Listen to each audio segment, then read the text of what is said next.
to change the calendar for the coming year. But as you know, later this month, we'll get the May revise from the Governor and Department of Finance. And so Dan Troy, our Vice Chancellor on a budget, is going to have to sing and dance on a tightrope here a little bit, but he's pretty good at doing that. So with that, I'll turn it over to Dan. That is part of the job description, I believe. Yes. President Baca, Chancellor Harris, board members, good afternoon. We certainly would have, I think, probably a more interesting discussion if we were meeting sometime next week, but nonetheless, there's been, I think, a number of developments on the budget over the past couple of months to be worthy of your time today. In particular, what's gone on over the past couple of months in Sacramento, the legislature's begun their process of reviewing the governor's proposal that was submitted to them in January. And while they have remained, they're pausing for the May revision in order to make determinations on the fiscal issues, they did take a pretty critical look at a lot of the policy initiatives that the governor proposed for the community college budget in January. Indeed, they've taken some actions on those items, and they're summarized in your agenda. I'll briefly go over that here this afternoon. Both houses have rejected the 90-unit cap proposal. Both houses have rejected the census change proposal that the governor had proposed for us. And both houses also rejected the proposal to use the federal criteria for determining the students' independence from their parents in terms of establishing their eligibility for a BOG fee waiver. Now, the Senate did leave open the notion of better utilizing the FAFSA as an application tool for the BOG fee waiver, but they did reject that distinction between using the independent standard, which is much stiffer from the federal side. So we were supportive of that action that the legislature took. It should be noted that in taking all these actions, what I think really helped the system's perspective was the Student Success Task Force. Indeed, the Senate on the Senate agenda, as the recommendation stated, reject governor's proposal and support instead the Student Success Task Force approach on the issues. So I think very clearly your work has been acknowledged in the legislature. They think that we've taken a very good and comprehensive look at student success in the system and are appreciative that we're implementing those recommendations. It should be noted that I don't believe the governor or the legislature has completely given up on the idea of increased accountability. Just recently, the governor, this was not in his January proposal, but the governor did announce his support for accountability measures for UC and CSU. They would have to meet certain goals in order to receive their funding increases over the next few years. He did not have a proposal for community colleges for this year, but did say that he would be interested in looking at something for the 14-15 year. So it's not clear how the legislature is going to respond to those UC or CSU proposals, but clearly there is still interest in the arena for looking at performance metrics. Some of the other major issues was, of course, adult education. The Assembly heard the issue back in March, and they rejected the governor's approach to shift responsibility for adult education to community colleges. My sense from the discussion is that they are interested in bulwarking support for adult education in K-12 and fostering more regional collaboration between community colleges and the K-12 adult education centers. So we'll have to see what that final approach looks like. The governor has signaled to the legislature that he is rethinking his proposal, and we would expect to see a new proposal from the governor, presumably at May revision. By the time the Senate had heard the issue, the governor had already announced his plan to revise the proposal, so we did not get as much feedback from the senators as to what they would prefer the system, how the system be supported in the future. But I think it's pretty clear that whatever happens in the budget this year on adult education, it's going to look significantly different from the governor's January proposal. Probably most importantly for community colleges, I don't believe that there's any support for the governor's proposal to eliminate our current system of non-credit FTS apportionment. I think the governor signaled a willingness to relook at that and neither the Senate nor Assembly seem supportive of the issue. So I don't think that's going to be a concern for us this year. Prop 39 is another issue. We had supported the governor's approach to provide $49.5 million to our system for energy efficiency activities related to Prop 39. The governor had proposed sending those dollars out on a per FTS basis in community colleges, per ADA and K-12. We were noting the amount of need in the system for it. We thought there would be no issues with, there was no shortage of need in the system to spend these dollars on activities that would be related to Prop 39. So we were supportive of that approach. It does appear that the legislature is very critical of that. I think they prefer an approach where guidelines are established, perhaps by the Energy Commission or the PUC, and that districts would have to apply for those dollars. So that seems to be where the legislature is leaning at the moment. We are certainly going to advocate for allowing the Community College Chancellor's Office to allocate the dollars rather than some external entity. That's how our facilities projects have worked in the past. And through our partnership with the IOUs, we certainly have experience with doing energy efficiency projects right here. So we're going to be advocating that approach as we go forward. Next week, the May revision will come out.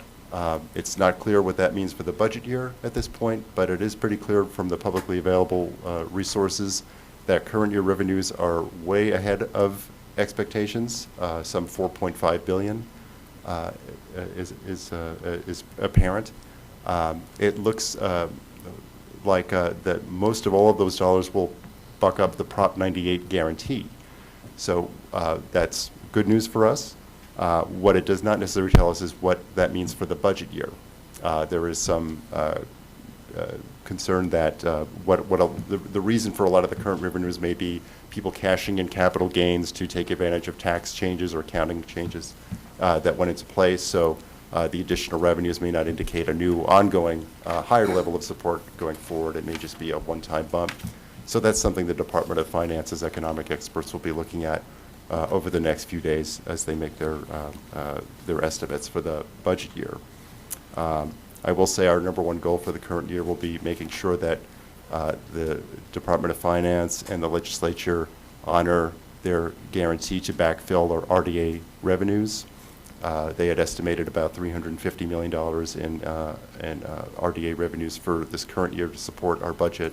Our reports show that we're far short of that, so we want to make sure that they honor that promise and that we don't end this year in a current year deficit. Going forward to the budget year, many of our approaches, our specific approaches, will depend on, of course, the dollars available to us. In January, we were limited to about $200 million. Hopefully, we'll have more to spend in May, but we'll have to see. Our office's approach has been to advocate a balanced approach that supports student success, that restores access, and that also provides a cost of living adjustment to our districts, which they've not received since 2007-8. So we'll have to fine-tune our strategy as the dollars become apparent next week. But I think there's a reason to expect that we can continue to advocate that approach as we move forward. There are, of course, many other worthy categorical programs that also support student success other than the Student Success and Support program. But it should be noted that we've dug ourselves a pretty big hole over the last 5 years, and we can't repair all of those holes in one budget year. But we will take a look at the revenues available and see how we can meet out the dollars available to us to support the system. So with that, I think I'll conclude my presentation and answer any questions you might have. Any questions?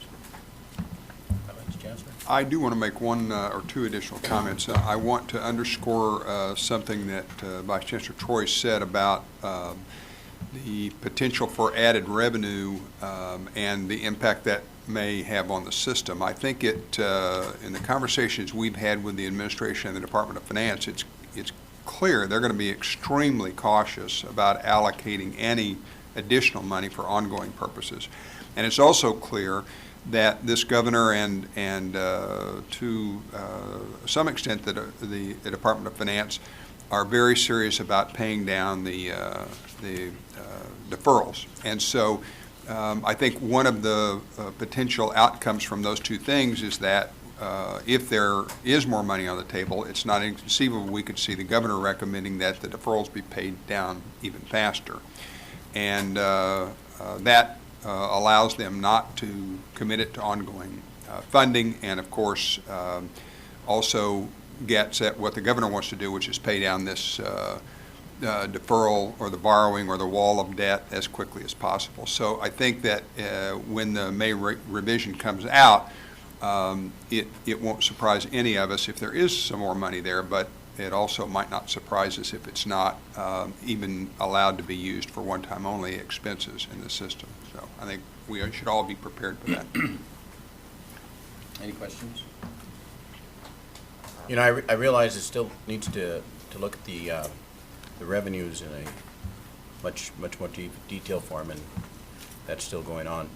But in terms of what you're hearing, in terms of a one-time maybe bump, maybe because of some actions that a large number of people are taking with regard to liquidating something or another, but what's your, based on what you've been hearing, what is the real impact of that? Is that a significant consideration, or is it a smaller one, or what is it?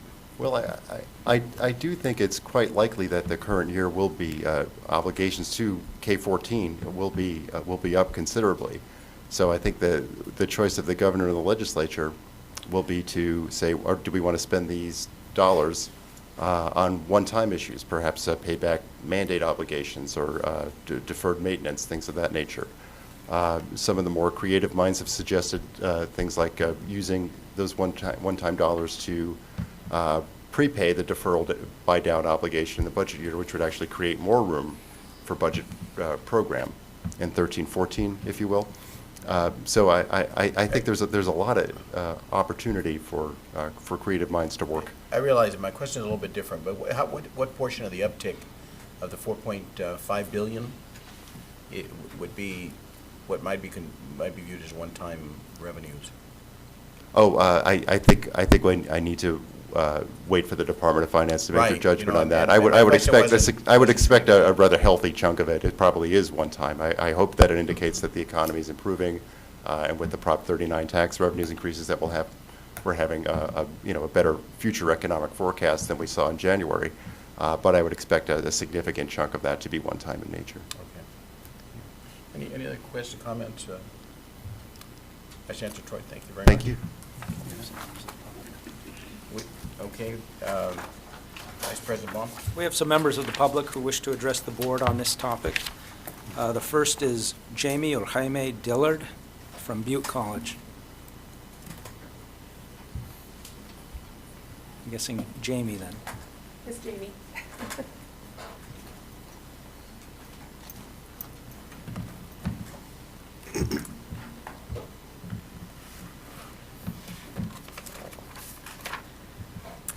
Well, good afternoon, and thank you for allowing me to come speak today. President Baca, Chancellor Harris, and members of the board.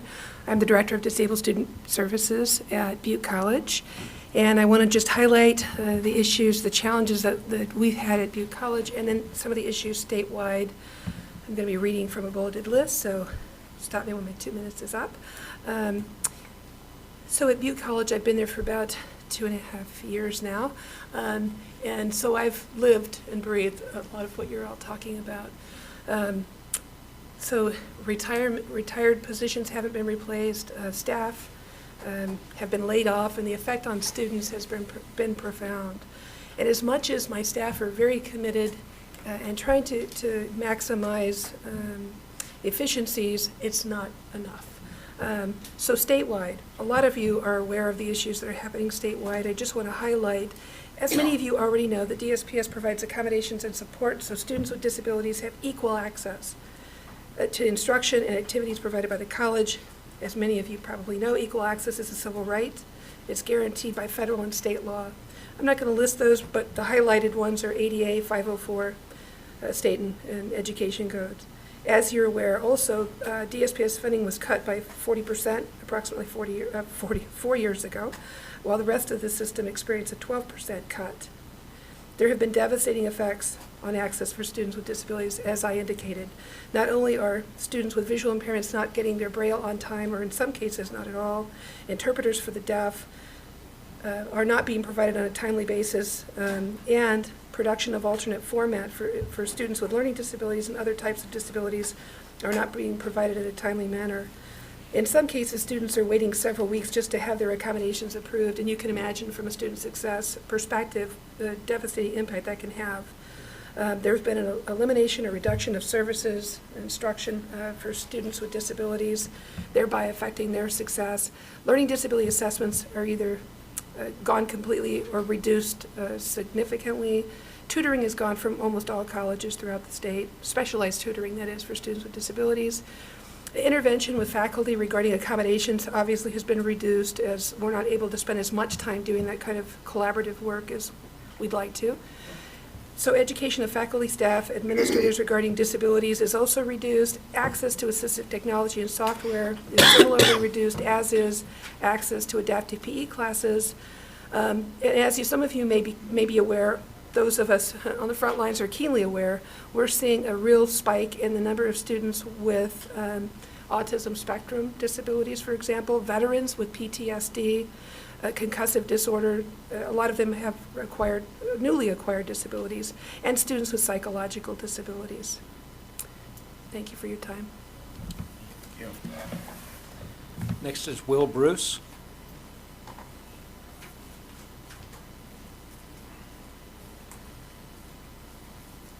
Again, President Baca, Chancellor Harris, members of the board. Again, my name is Will Bruce, EOPS Association President. To save time for the next item, I'm going to bring up an issue that is budget related.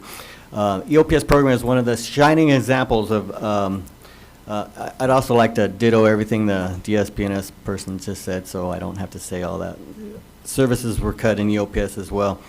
EOPS is one of the shining examples of how to create opportunities for everyone. Born out of the civil rights movement for social equality created by legislators, the EOPS program has provided services and resources to California's most educationally disadvantaged, economically disadvantaged students.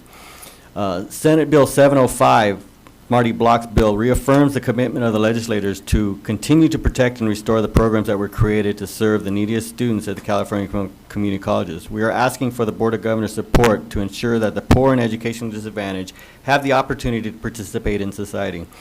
The path to full economic and social participation in society is education. That is why we strongly ask for your support of SB 705 to help EOPS continue the mission of creating opportunities for all. And of course, you'll hear about it in the next item. So, thank you. Thank you. Thank you. The last card is from Ralph Black.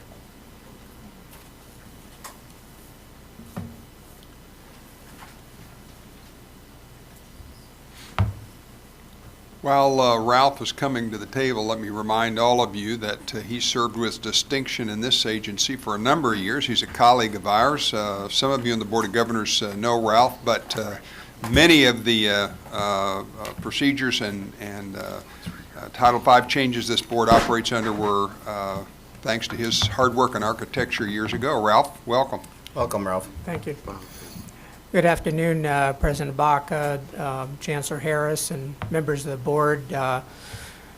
In my current capacity, I'm speaking to you this afternoon as the legislative consultant for CAPED, the California Association on Post-Secondary Education and Disability. Jamie Dillard earlier spoke to you about some of the impacts that the budget cuts on students for programs for students with disabilities have had over the past several years. I just wanted to add a couple of comments in that respect. The Chancellor's Office commissioned a study that was done by an outside consulting group last year, and it found that, among other things, that 26% of students with disabilities reported having to drop out of a class or end their community college education because they were not able to get the accommodations from the DSPS program that they needed. Also, while the budget was cut by 40% back in 2009-10, the number of students with disabilities in our DSPS programs has increased by 5%. So we've gone from a situation where back in 2008-9, we were spending about $940 per student in our DSPS programs. We're now spending $520. That's just barely above the level that we were spending 30 years ago in the early 1980s, and doesn't account for inflation. To get us back to having the same level of expenditures per student that we had 5 years ago would require about $50 million. We've been asking the legislature to restore at least half of that funding this year. And I was pleased that the Board of Governors last year, in its system budget priorities, asked the Department of Finance to make categorical restoration for DSPS and EOPS and other categorical programs a top priority. Unfortunately, as we know, the governor did not do that. But it's also unfortunate, our view, that the chancellor's staff has not carried forward the direction from the Board of Governors to make that a top priority. You heard Vice Chancellor Troy earlier say that they've been advocating for COLA and growth and student success funding, and those are important. We understand that. But while the Student Success Program, for example, is a great idea, even if a student has a good educational plan and has gone through counseling and has been assessed and is placed in the right class, if they can't get the interpreter they need or the Braille book that they need, they're not going to be successful. So I join with the comments of Mr. Bruce in terms of the need for funding DSPS and EOPS along with the Student Success Initiative. And we would ask you to direct the staff to say to the Department of Finance and to the legislature that restoring funding for these programs needs to be one of the top priorities. Thank you. Thank you, Ralph. Good to have you here. There's no other cards. We will move on to item 4.2, state and federal legislative update.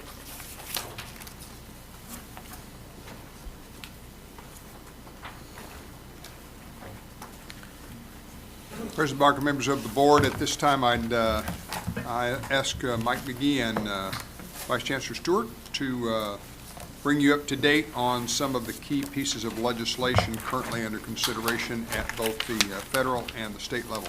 Ben? President Baca, Chancellor Harris, members of the board.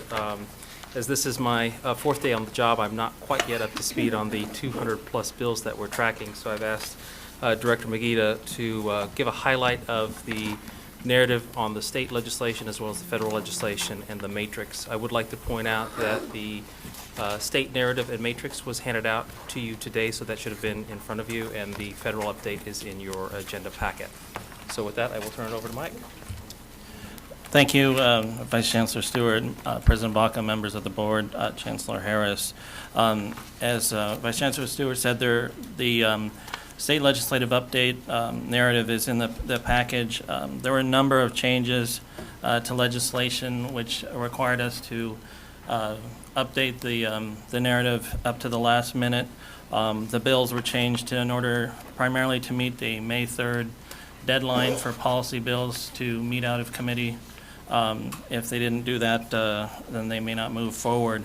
As you'll see in the narrative, there's about a dozen or so bills we've just dropped entirely from the matrix because the subjects have changed significantly, and that's part of the process that happens around this time as the legislature approaches deadlines. Also on the matrix, we've added a column, or excuse me, a set of rows on page, I think, 5 of the 6-page matrix that lists the 2-year bills, and that list will grow as we find out more. Those are our 2-year bills that we have contacted the author's office, and that they said they're not moving forward this year. But if they haven't made the May 3rd deadline and they have a fiscal cost, they're not moving forward this year. We just need to confirm that. And then there's a May 17 deadline by the legislature if a bill does not have a fiscal effect, that will further narrow the bills as we go forward. The next major deadline after that is May 24th for bills to pass out of policy committee. And that's a key date because a lot of the bills of any significance are going to the appropriations committees and perhaps are being in the suspense file. I think I should have said appropriation committee deadline for the May 24th deadline. So that's a bit of an overview. As you've heard through other parts of the discussion and even in the budget, there's a number of bills that we can go through. But I think what we may want to do is just highlight a few. And then with respect to the veterans issue, I want to touch on that on the federal item because there's this very similar bill at the federal level. So one of the bills that's come up recently is SB 440. In your narrative, that's at the bottom of page 3. There were some recent amendments about 10 days or so ago that put a lot more substance into that bill. Up to that point, it was affecting the transfer model curriculum degrees, but not in the significant way as the recent amendments have. Essentially, the bill accelerates what we're doing now and adds additional requirements for communications campaign. So there's a number of things in that bill that we are doing, we'd like to continue to do, but may prove costly if the bill moves forward as it is written. We raised some issues with the author staff, and they expressed a willingness to work with us. Hopefully, we'll get some flexibility in that, but it's certainly part of the phrase that all politics are local. Senator Padilla, in his local area, has been real frustrated, quite honestly, with the colleges and their advancing the transfer model curriculum degrees. So he's very concerned that there isn't more of these degrees and that more students don't know about them. So he would like us to ensure that these students are more aware of the transfer model curriculum degrees. He wants to see more degrees in place at the colleges in his Senate district, but also the colleges throughout the state. So we'll see how far the legislation goes. As written, it does add quite a bit to the workload, so we are trying to work with the author on that. The next set of measures I just want to touch on relate to the energy bills, and those would start on page 5 and 6 of the narrative. Earlier, we mentioned there was a number of these bills affecting Proposition 39 and the monies that would put forward. And as Vice Chancellor Troy mentioned, the budget committees in the legislature have rejected the governor's proposals, and they have legislation moving forward that would make the funding through a competitive grant process. And the two most likely bills right now would have the Energy Commission in a key role of distributing those grants through a competitive process. The ones I'd highlight would be AB 39 and SB 39 by Senator De Leon. Senator De Leon has taken quite a bit of ownership of the Prop 39 initiative and is very interested in seeing that the projects go forward with energy efficiency in mind.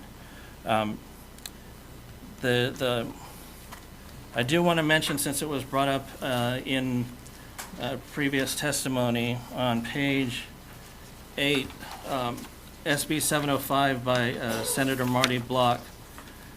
In that measure, he is appropriating $50 million to support EOPS and DSPS. This was a fairly recent change, but the bill was heard last week in committee at the Senate Education and did pass unanimously. He's putting in the bill that appropriation, but it is not in the budget. It would depend on where we stand with our budget policy on whether or not we would be able to take a position on that measure. It's something that can be done directly through the budget process. He also chose to put it in a policy bill. And now, let me get to page, 12. There's a couple of bills I was asked to discuss, and one is SB 141 by Correa and SB 150 by Lara. SB 141, and the reason we bring these up is because they're related to policies the board has supported before in order to support AB 540 students, the DREAM Act, and students that are in that category. The Correa bill has to do with students who are American citizens but now living in a foreign country because their parents are deported, and he's trying to make sure that they have the opportunity to get their education in California at the non-resident rate. SB 150 is a concurrent enrollment bill by Senator Lara related to AB 540 students who are in high school and attending community college, and then when they graduate, he wants to ensure that they have non-resident, resident tuition. That bill is sponsored by the LA Community College District, and is actually part of our legislative program back in 2007. With that, before I move on to the federal, I'll open it up if there are questions on state legislation.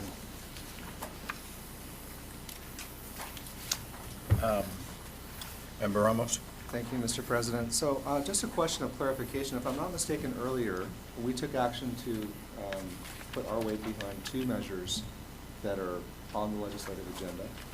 And you've just reviewed, as usual, a plethora of activities that are up for consideration in the legislature. So what I'm wondering is, why did we select out the two items that we moved on this morning and not have other items that might be a priority? Maybe that's a question for the Chancellor to address. I'm not sure. Don't mean to put you on the spot. No, you're not putting me on the spot at all. And Mike can give you the chronology, but this board has previously set up guidelines in which it takes positions on bills. And the two you took a position on, or sponsored bills earlier, tend to coincide with those. Now, that's not to say that some of these won't end up back there at some point. Mike, is that? Yes, sir. Back in 2007, the board delegated authority to the chancellor to take bill positions. And in doing so, we ended up revising the Board of Governors Standing Order 317. And that's included in the item for the sponsored bills. So that stated a process by which the chancellor can take positions on behalf of the board.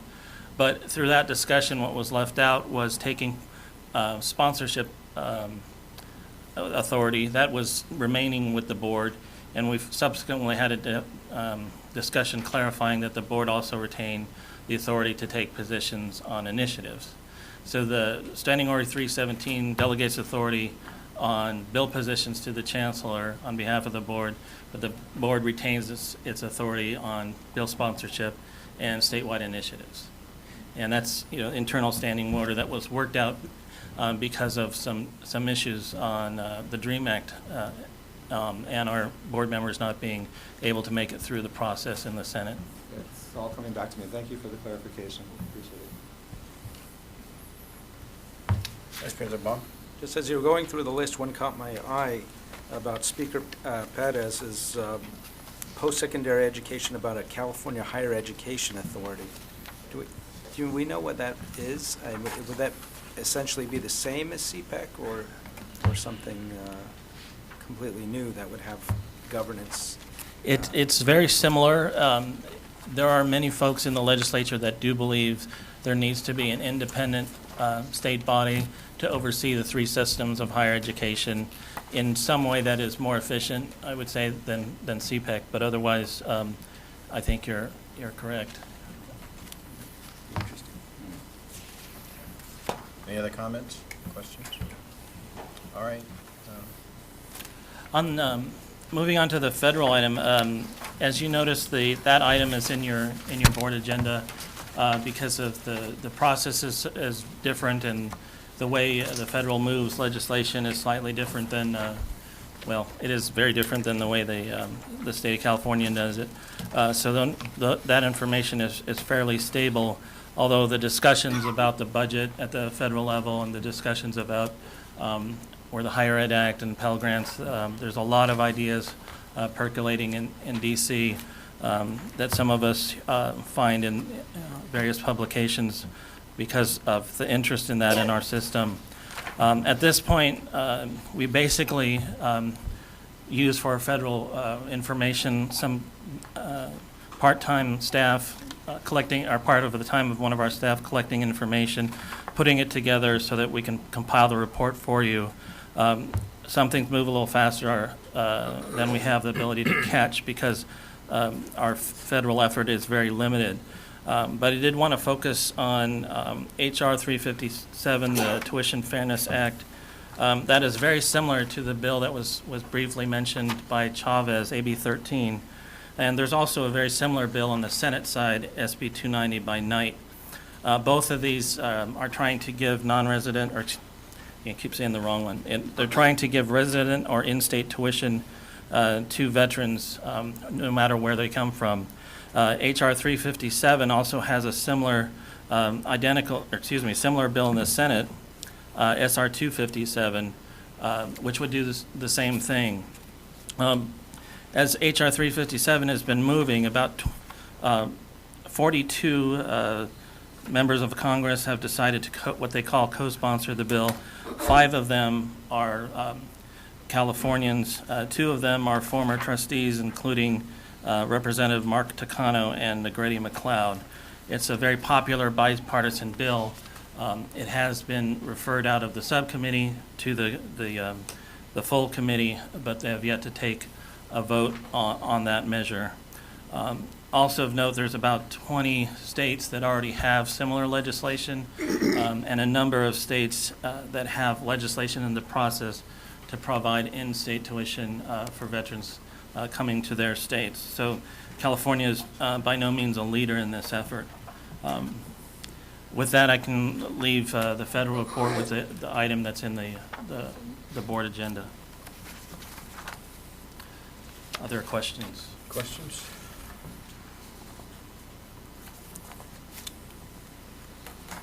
Okay. Anything additional that? Okay. Just one quick comment, since Yes. President Baca mentioned online education earlier in the course of this meeting. Would note that on page 4 of the state update, there are 2 pieces of legislation, SB 520 by Senator Steinberg and SB 547 by Senator Block.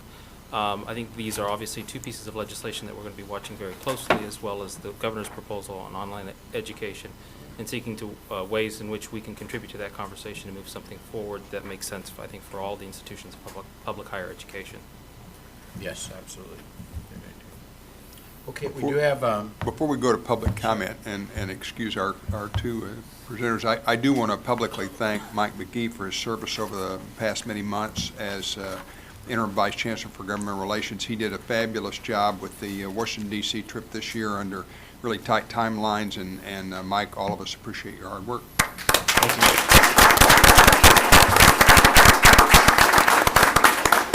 Thank you, Mike. We do have We have 2 cards. The first is for Ralph Black.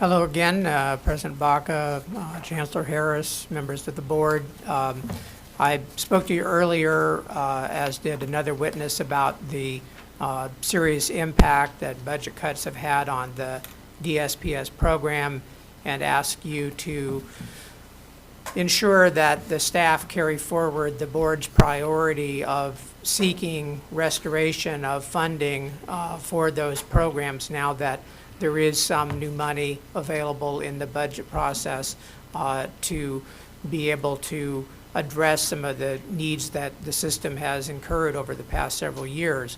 But as you've heard from Will Bruce and then in Mike McGee's presentation, there's another vehicle also available to allow you to make your policy on this issue known, and that's Senate Bill 705 by Senator Block. Our organization and the EOPS Association had a number of witnesses, and many students with disabilities who testified at the budget hearings, and Senator Block and Assemblymember Bonilla, based on that, went together in an unusual move to co-author this bill, which would appropriate $50 million, $25 million for DSPS and $25 million for EOPS. And as Mike indicated, you do have procedures in place that permit the chancellor to take positions on legislation, and we would ask you to encourage the chancellor to have the staff take a look at this bill and seriously consider taking a support position. It's an opportunity to let the administration know where the board stands on the issue, and also to encourage the legislature to move forward in their efforts to support these critical programs and ensure that we begin the road back to restoration of these important services. Thank you. Thank you. Our next card is from Jonathan Lightman.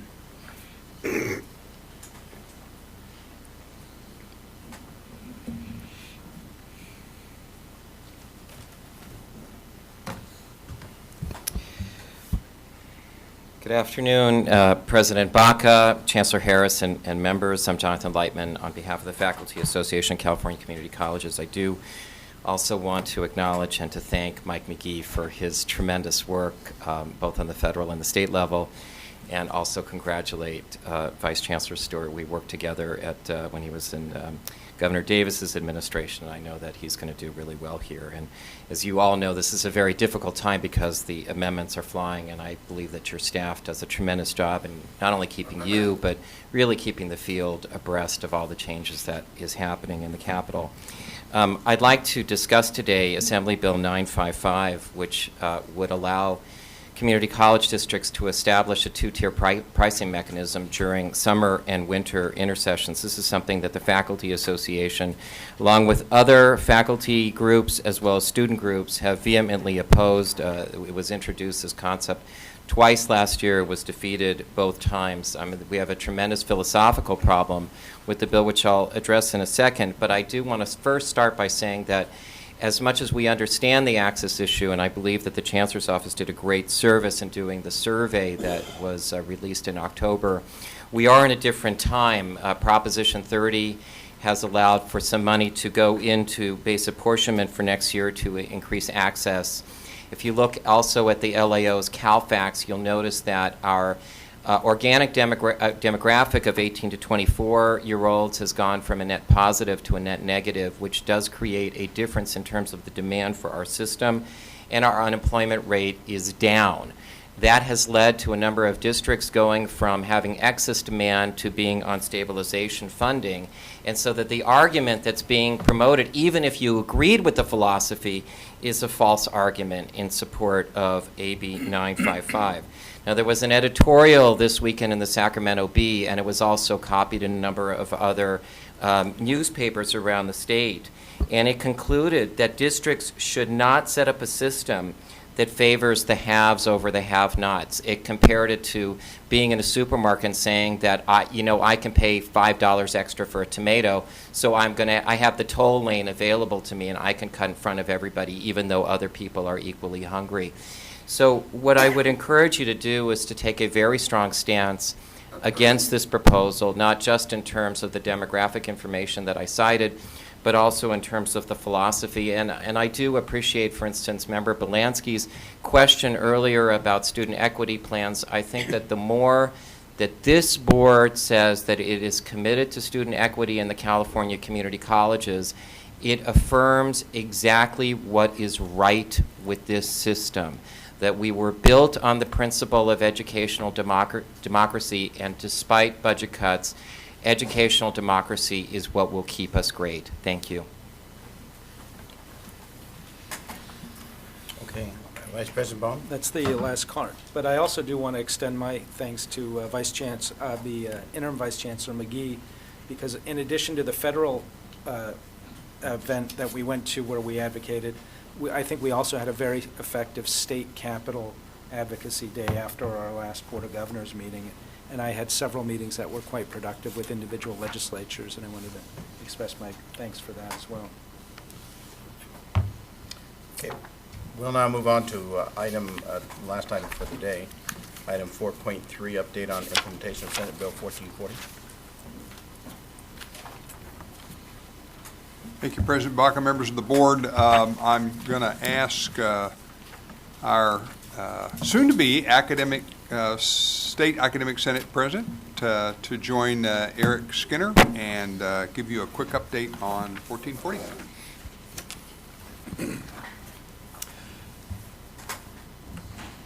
President Baca, members of the board, Chancellor Harris. This item is your standing update on implementation of Senate Bill 1440, the transfer guarantee. And you should have on your desk are the matrix of degrees, the blue and gold legal sized document.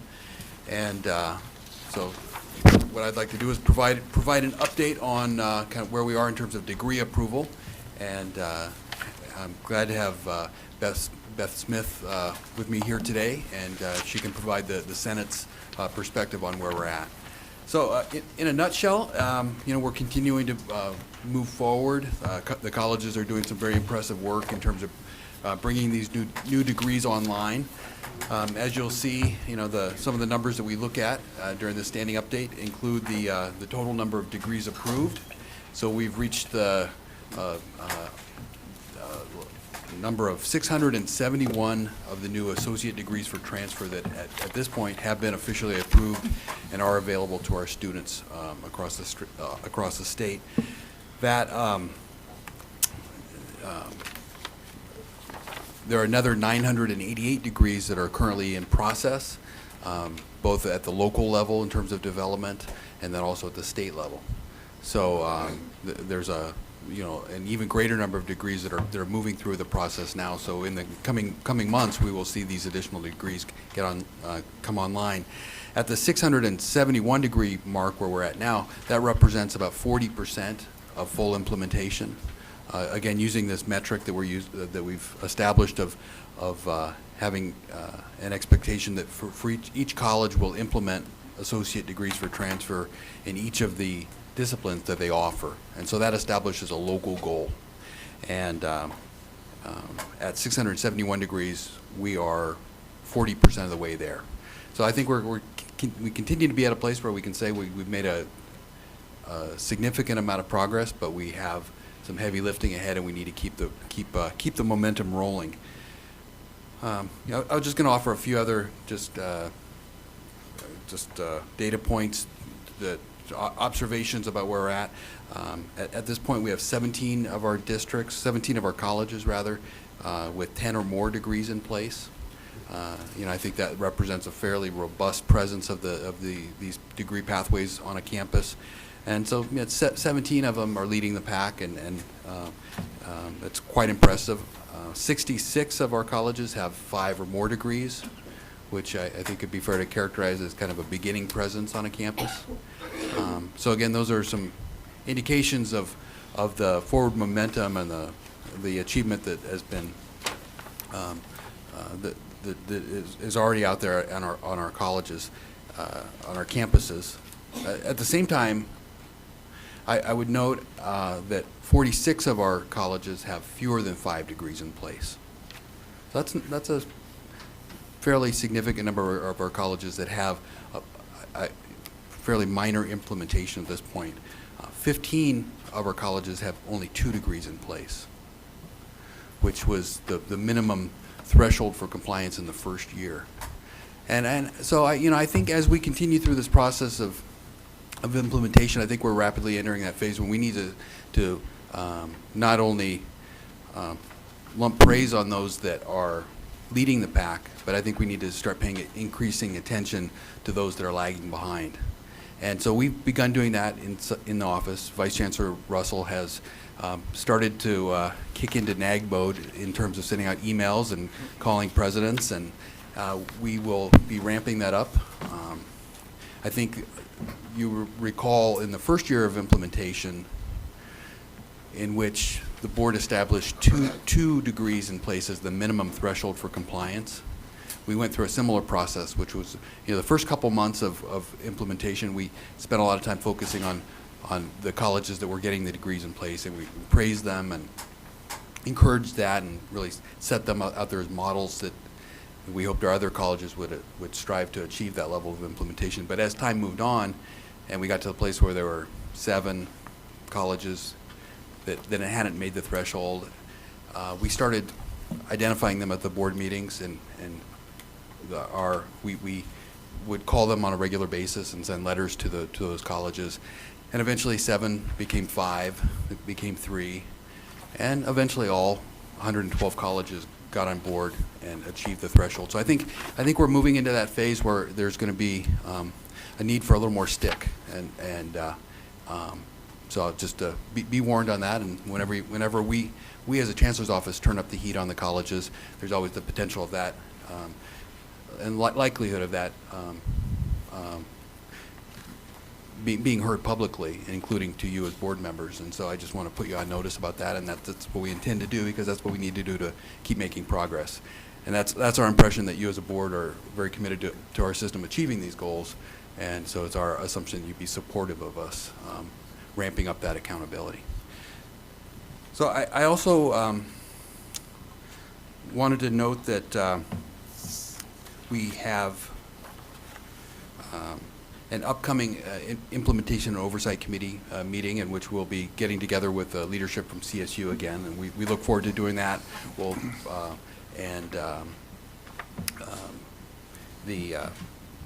one of the topics for conversation at that next meeting will be the proposed legislation from Senator Padilla, Senate Bill 440.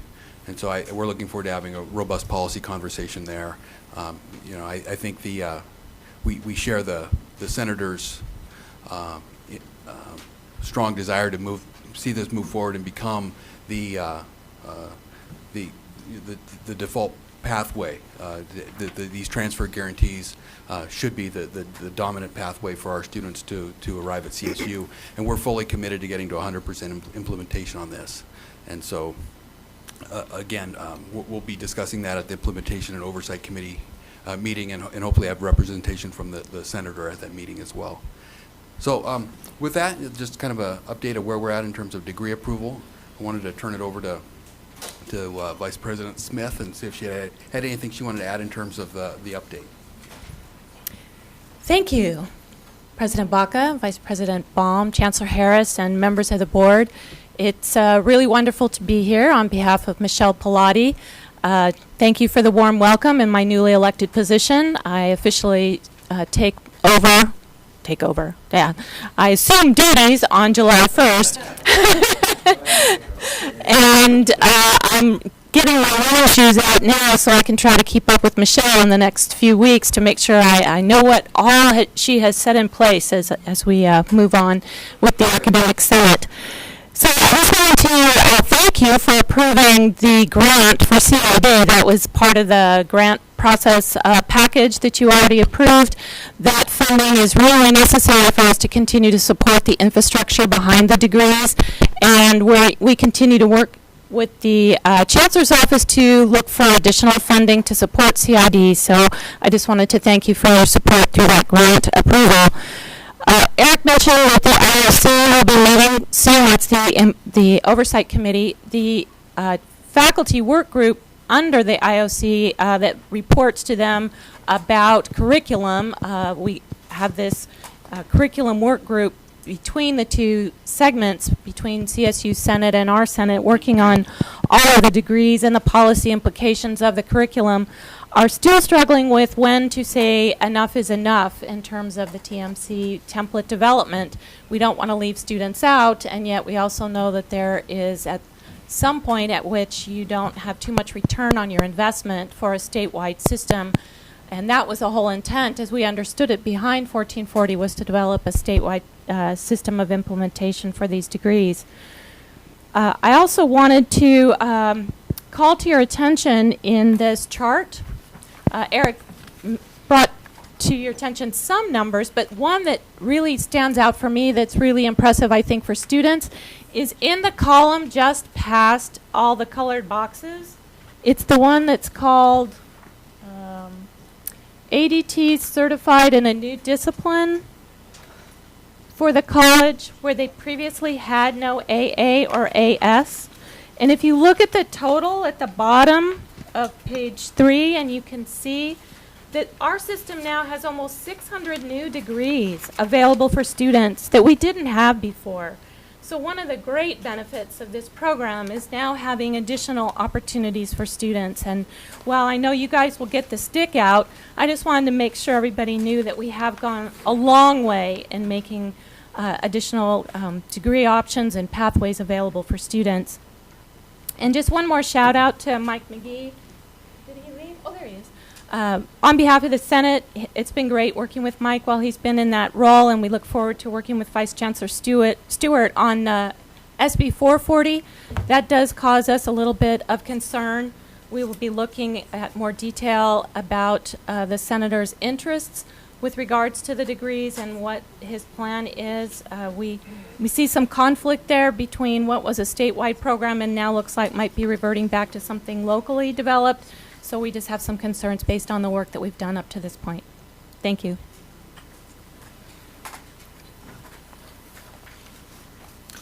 Member Sumi? Just before you proceed, Vice President Bond? It was just noted that the mics, there might be a problem with the microphones, so if you're not being amplified, speak up. Well, thank you. First, I want to thank the Vice Chancellor Skinner for the report. Excellent as always, and congratulations to our new incoming Academic Senate President, Beth Smith. So congratulations on your election and elevation. Thank you. Not necessarily takeover, but elevation. Yeah, no, I'm never going to live that down. Never.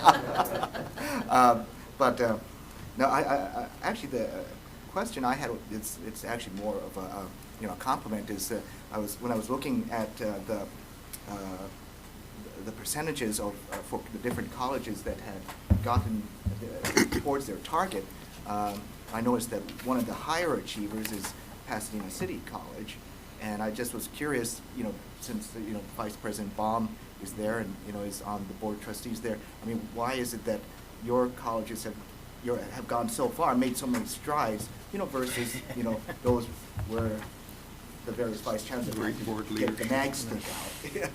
No, I mean, as you saw also, Mount SAC, where we have another board member on that board, is at 90% achievement too. It's and compliments to the but president. I think it goes to a combination of two things. One is a active, engaged academic and faculty senate on the local campuses that see these opportunities that make sense.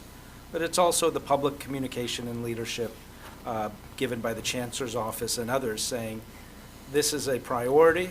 We encourage, what I do is I say, I don't want to go back up to Sacramento and not see my district at or near the top or things like that. But it's important to let local boards know, but primarily through the academic leadership on each campus. And you'll find that, and I've asked this question, how come some districts are at only 2 and other districts are well over 10? And what's going on with the communication into those districts? And so there's a campus culture that needs to be worked on sometimes in some of the districts that see the issues that come from Sacramento or the priorities that come from Sacramento really need to resonate all the way down to individual campuses. But President Baca is a faculty member and a trustee. Beth, do you have some comments about that? About how to engage the faculty? No, the different. I think there might be some degrees that are in process now as faculty continue to learn about this.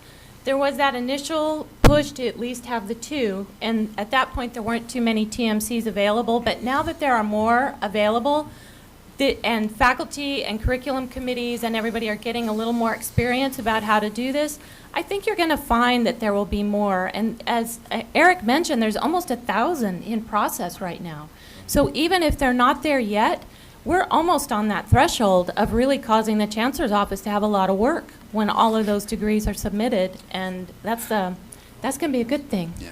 You know, I And suspect some of this is really it transitions at the individual districts, where some, maybe was a stability there at the time that this was being implemented. Sometimes it's a matter of transition to new leadership in that area, and it may just be just a short delay there in terms of getting at it. And I think it's heartening too, if on the matrix, you can look at, if you look at the colleges with low numbers of degrees in place, many, if not most of them, have high numbers in progress. And so I think there's a relationship there. The ones that concern me the most are ones with low numbers in place and few in progress. And that's where we're going to be focusing our attention. Yeah, and that's a good point. That's what I was referring to. That's just simply a delay because of maybe some transitional things that are going on at a particular at a number of districts, number of colleges. Any other comments?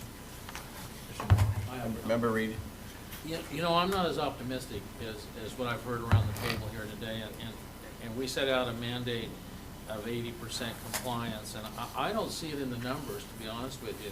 And I spoke to a group of trustees recently that, not in my district, but I did speak to them, and they weren't even aware of 1440, that oversee a pretty good sized district. And so I'm as hopeful as you are, Eric, that, you know, all this is coming together, but when I see these gaps of 15 and 20% with a goal of 80, I just like to know what this board has available to it as that big stick that you refer to. I heard Chancellor Scott earlier talk about cutting back on the grants if they don't meet a certain level of expectation. Is this board willing to do something like that? Because I think this has been directed by the Senate as a mandate that we meet these goals. And you know, I'm glad to hear Lance, and I'm glad to hear the good reports from my colleagues, but I don't see the buy-in that my colleagues see to this. And are we willing, or are we capable? Do we have something other than, you know, the pushing and shoving and public announcement available to us if they don't meet this requirement? No, the legislation does not have an automatic mechanism built in that allows you to reduce funding or to have some other consequence. Really, what we do have is the ability to, just through sunshine and public accountability here, to bring colleges along. Honestly, I think that's where it's you know, we face this in many areas of our work, but if we're unsuccessful at moving the ball down the field, that's when it opens the door for the legislature to come in and prescribe what those mechanisms look like. And so I think that's in part what, in fairness to Senator Padilla, when he's coming forward with SB 440, it's I think trying to strengthen that hand. Member Ramos? Yeah, just following up on that, I share some of Member Reed's concerns. I'm also happy to hear that others are more optimistic. But on this matter of the leverage points that we have, I do think that the sunshining is really probably what stands out first and foremost. And I just wonder, on the Student Success Task Force, I mean, one of the most compelling parts of it is the public transparency reporting that is pretty state-of-the-art, and I think very much at the national lead in terms of what our system can do to leverage change in other places as well. So what do we have that may be comparable in terms of a website listing or some kind of a public report card that would help the broader public and the interested parties at these locations see what their respective schools and districts are doing? Well, I'd be glad to go back and work with staff and with the chancellor to come up with some options along those lines. Clearly, we've been doing a great deal of outreach as a chancellor's office to make the system and make students and their families aware of these new degrees. In terms of, we haven't had a conversation, I don't believe, about any kind of a more kind of specific accountability tool or other than this matrix we've been using with the board. But I'd be happy, you know, I think we could develop some ideas and options. I would note that one of the dynamics that we're observing is that I think colleges increasingly are aware that in order to compete for students, they're going to have these degrees in place. So as we move into an environment where there's less overcap, I mean, where colleges are getting back into a mode of actually actively recruiting students to come in, they're finding that students are looking for these degrees. And I think as the awareness builds, that momentum will only grow. And so from students acting as informed consumers are going to drive this reform and ensure that it's completely, fully implemented. So that's another aspect of accountability that we're mindful of. Can I just clarify before the Chancellor responds that I don't want to download another layer of work on the Chancellor's staff if that's not really the best strategy to address the problem. But it seems like, that's what I intuited from your comments. And it seems like we have a similar lever on the student success side of the equation. So, Chancellor, in that context, what would be a reasonable response? Is this a helpful suggestion or maybe not? Well, I think that, I'd call your attention to the bottom of the third page, because I think it's important that the board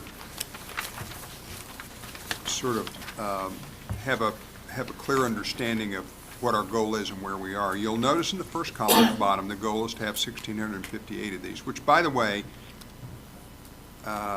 is a miracle to have that many new degrees in colleges across the state in this amount of time.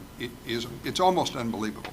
And if you'll notice, there are 670 of those done and another nearly 1,000 in progress. If those come to fruition as we expect them to, we will be knocking on the door or right at that 80% goal in the first year.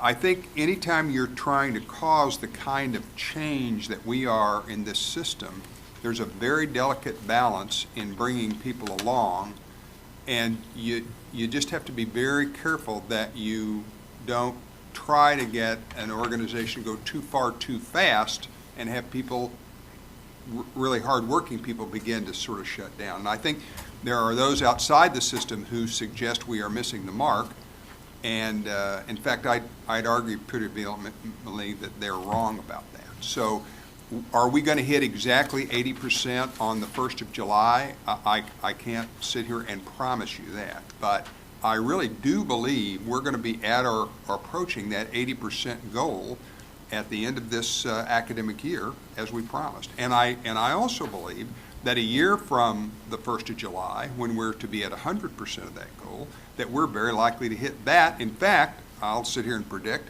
and there's a danger in that we will exceed that number because, as Eric said earlier, the colleges are beginning to realize that this is really going to benefit students. And we're going to see a tremendous ability of students, especially as money's coming back and the CSU is able to add back some classes, move seamlessly from our system to theirs. So I think faculty and instructional administrators across the state know this is the right thing to do. They are working very fast and hard on this. There is a balance because these are not easy, and they have to be done carefully.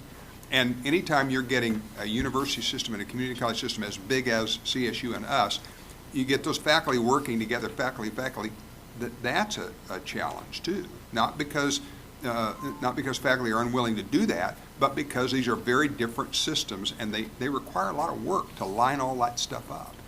So in terms of how you accomplish it, I really do believe this chart alone, and as Eric pointed out, if you look down here and you see a college that has mostly white boxes across there, those are ones that we're probably going to have a conversation with. But I predict that it will be fairly clear as this document becomes, and we're already sending it to CEOs on a fairly regular basis, becomes seen by more and more people, that you're going to find folks not only want to, but will come along and round this out. Thank you, Chancellor. Before I get to you, Vice President Baum, I might suggest color coding this: red, yellow, and green instead, and show the green. Because as I look at this, I see the yellow. I'm thinking that's nearby, and the red maybe not so nearby, because perceptions, sometimes move us towards some conclusions about what actually is happening. I agree with the Chancellor. I think if there weren't a lot of yellow in this, that would be problematic. Vice President Bond? No, and I would argue that this is a place where the board has actually been effective in its leadership. Since this was adopted, I believe every Board of Governors meeting, this has been on the agenda for the report, and it's provided us an opportunity to also engage the Academic Senate and engage the Chancellor's Office in reasserting the priority we place on the progress here. And I think it's really helpful for Member Ramos and Member Reed to also help to communicate throughout the system that the Board of Governors, it does expect this to be all blue at a date certain. And if it's not, we're going to work with the legislature and others to find other ways to ensure that we're making progress on behalf of the students. And so I'm glad that we bring it back to every board meeting that I recall this has been on the agenda so that we can continue to monitor it. Good. Member Belansky? I'd just like to add to the discussion, not to discount anything that's said or not to take away the expectation that we have on colleges, but I do think you have to factor in the workload kind of issue that has happened with this in the midst of repeatability. Because colleges, as an example, are also having not only to look at this, but to look at their courses. And because of the way they used to offer them and the way they need to offer them with regard to repeatability has really increased a curriculum committee's work. So you've got to separate out, if you want to do this correctly, just to give some examples, you've got to separate out athletics because you want to be able to track athletics separately because of the repeatability and the hours and the attachment to a sport.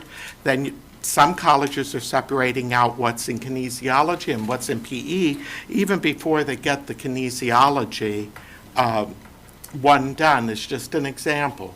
But I've seen restructuring of dance programs because of this, restructuring of the visual and performing arts programs because of this, because faculty never looked at those courses for years, in a sense, and then when the new regs came, then it was like, wait a minute, we have to go back and look at all of this.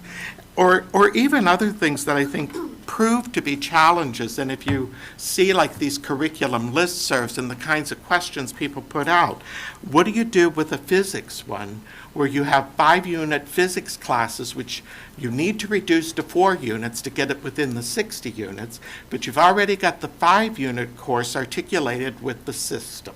And to try to tell the system, I mean, I'm not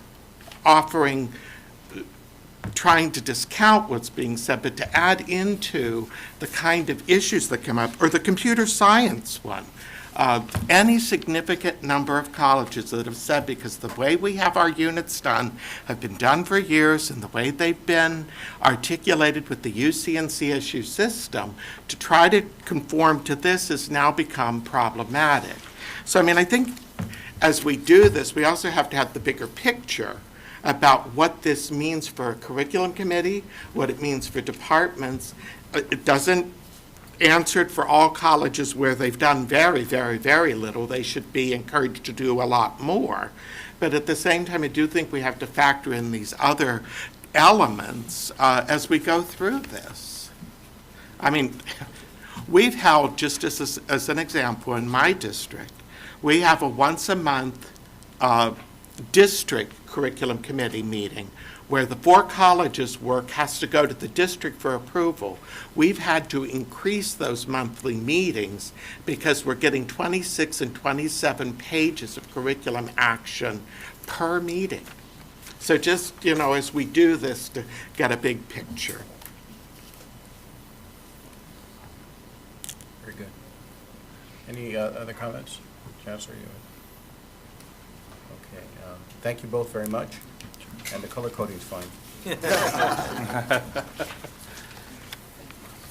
Okay. Before we recess, okay, we have some. Let's get to that. Okay, so we'll move on to public forum. We have public forum with Rich Copenhagen and Aaron Bielenberg and Joseph Tucker.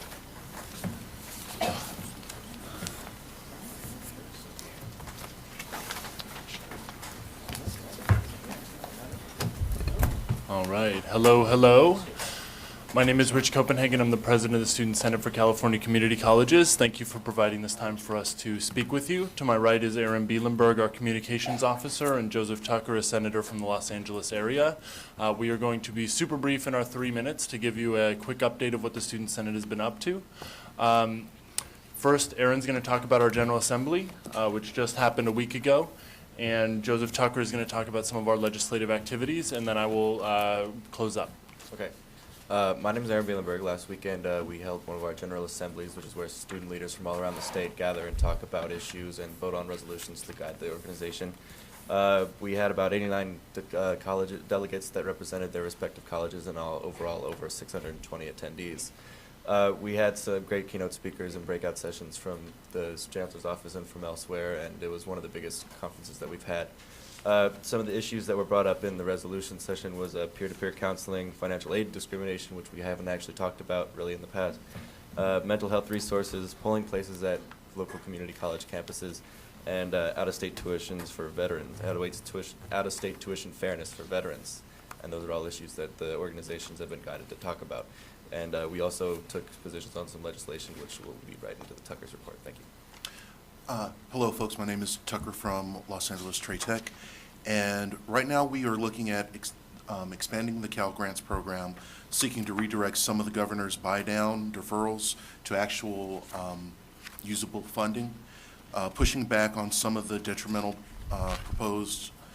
proposals of the budget, the 90-unit cap of the fiscal fee waiver alignment, and performance-based funding, which is one of the things that we've really been working hard against. Also, seeking to open the door for the students to fund the statewide student recognized organization of the Board of Governors to provide a more, excuse my stuttering, to be more stable and predictable. Thank you. All right, thank you. So I will wrap up super quickly. Additionally to that, we've convened for the first time a work group of the Student Senate involving a number of partner organizations to look at CalWORKs, including the Chancellor's Office and the Academic Senate, to see how we can better support those students legislatively or through regulations as needed. And this is my last meeting as the sitting president of the Student Senate. And I will be returning in July to transition the next set of leadership. And so I've had a great pleasure working with all of you over the last 2 years, and I look forward to all of the support that you will be giving the next set of student leaders as they continue to improve the organization to make sure that students are accurately represented here in Sacramento and across the state. Thank you. Thank you, Rich. Chancellor, before we recess, are there some things that we all need to know? Or? Logistically, this evening, the reception will be at 5:30 at the Esquire Building, the Chamber of Commerce, Cal Chamber of Commerce headquarters. For any of you in the audience who didn't get an invitation, there are invitations on the corner of the table. Please pick one up and join us at 5:30. We are very pleased this evening to be acknowledging a number of our legislative colleagues who will be with us, and also to acknowledge the work of the governor on Proposition 30. And I think the board has the logistics on the van pickup for the activity. Okay, we will, Member Sumi. Thank you, Chancellor. I just want to say real quickly to thank Rich Copenhagen for his service as president of the students, and we've always enjoyed your input into all the different issues that we've had to face, and that we've made better decisions because of it. So thank you very much, Rich. Okay, the board will recess until 9 in the morning.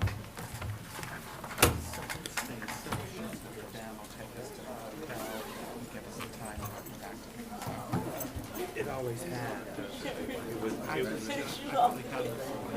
But I mean, but in the itinerary down there, he was going to take us back, and he said that this morning when we were sitting there, he was going to take people back to the and then